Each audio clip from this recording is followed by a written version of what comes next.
All right, here we go. This is another one of my veteran videos. I haven't done one in a long time. The last one I did, I believe it was my grand uncle Benny, I believe, World War II veteran. I did one of my uncle Frank, who was in the United States Marine Corps in Vietnam. Also, my cousin Crazy Eddie also served in Vietnam in the Army. The picture you see here is John Braxton. He was a family friend that my mom knew from the late 50s, 1960s, into the 70s, and into the 80s, and lost contact with them sometimes about 1990, 91, 92. John Braxton, believe it or not, I met him in 1973. I met him when I was 10 years old, and he was just back a couple years from Vietnam. John Braxton, along with his half-sister, I'll show you a picture of her, there's John. His half-sister, Shirley Peterson, were all ex-hippies, and they became bikers, and she hooked up with one of the biker guys in my stepfather's motorcycle club from the 70s onward.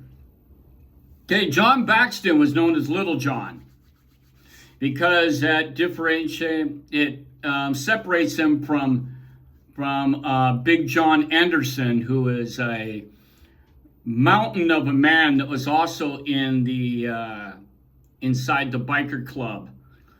And Little John is roughly about 5'9", very, very thin, but he had a big old heart of gold, this guy. And he was a great guy, too. He was a great guy, and I remember him as I grew up from the age of 10 onward.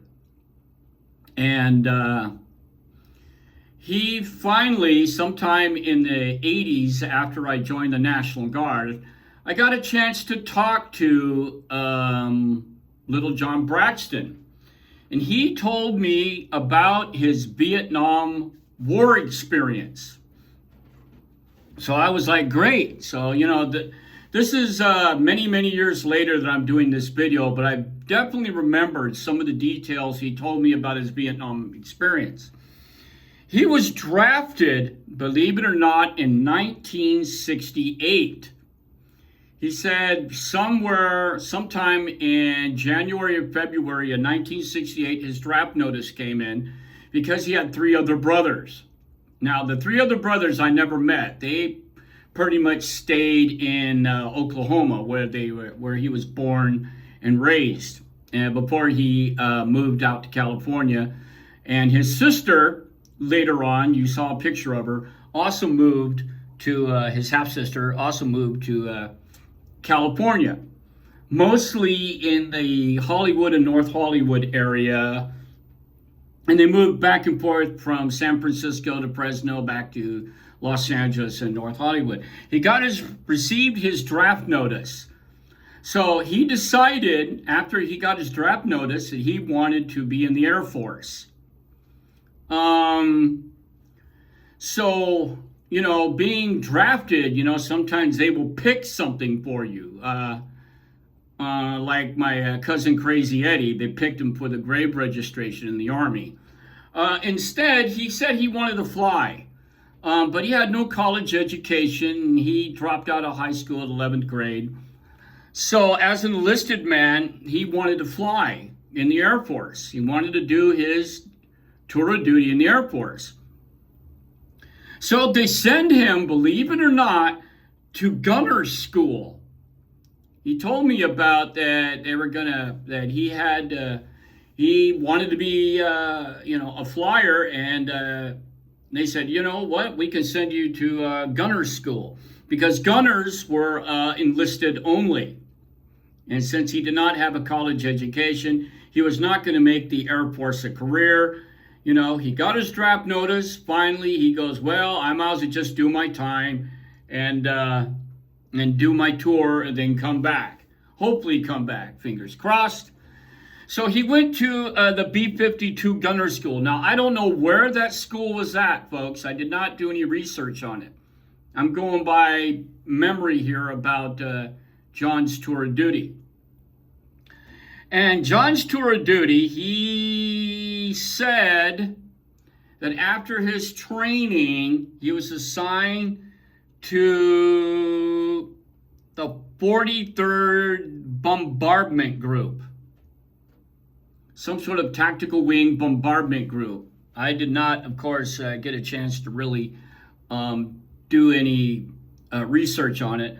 But he says it was like the 44th Strategic Wing or Bombardment Group. And as a enlisted man, he was promoted to sergeant. He'd be inside the B-52 bomber, and he would not be sitting in the tail section, by the way.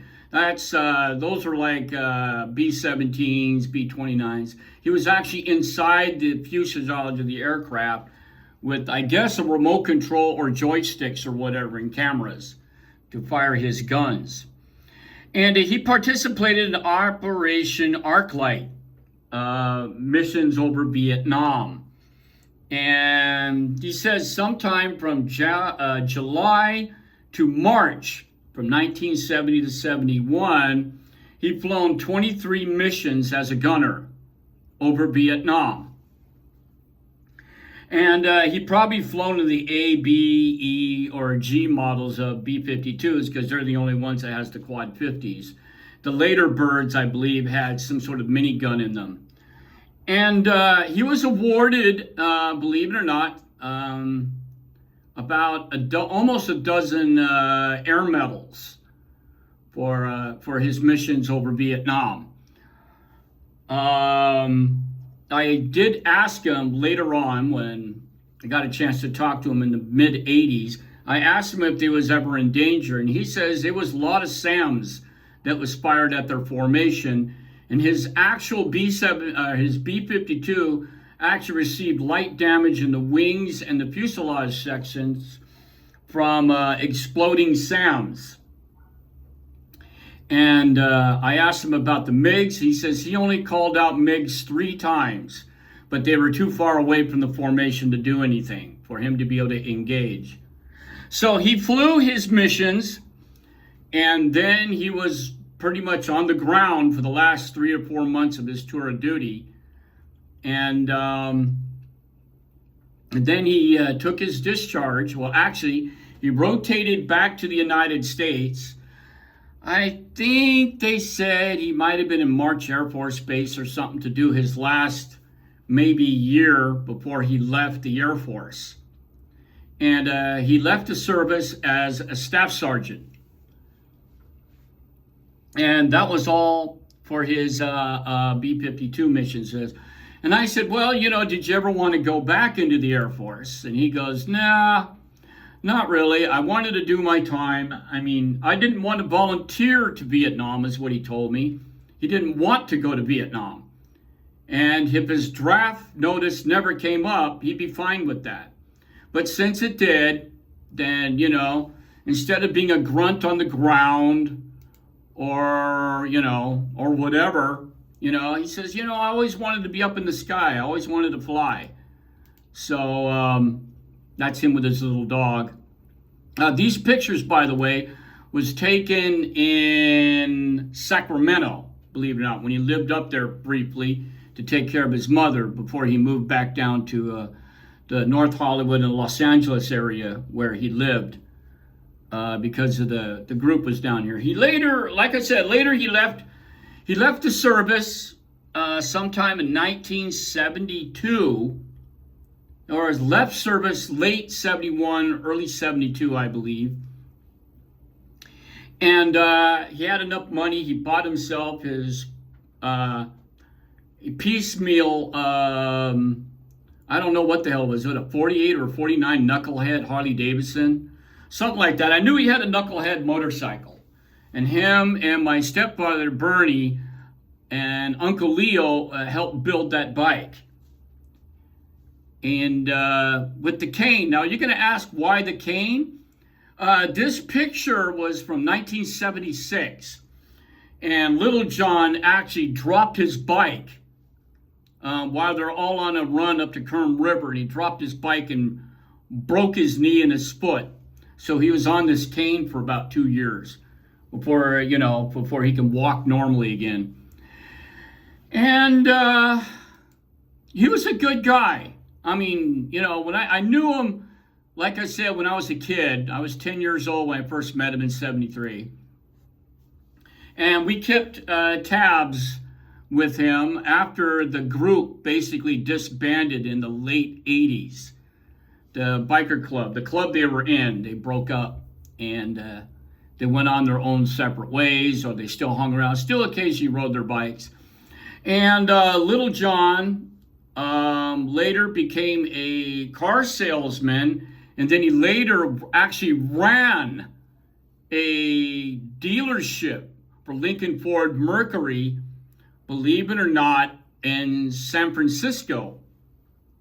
And he also bought property, and he lived really well. He rarely rode his motorcycle, from what I was told. And badass little fucking John Braxton, he died in California, in Sacramento, of cancer in 2001. So, this is a kind of a tribute video. We're talking about former Air Force Staff Sergeant Little John Braxton, who flew in Vietnam in B-52s, and he was in the biker club. I'm not going to mention the club's name because, we don't need to get any flack on YouTube about it. And, he died in 2001. He was a good guy. Great sense of humor, nice guy. And, of course, his half-sister, she just recently died in February 2022. So, ladies and gentlemen, and all you veterans out there, pay tribute to the 10-time Air Medals recipient, former tail gunner, B-52 bombers, Vietnam, Little John Braxton. Hooah!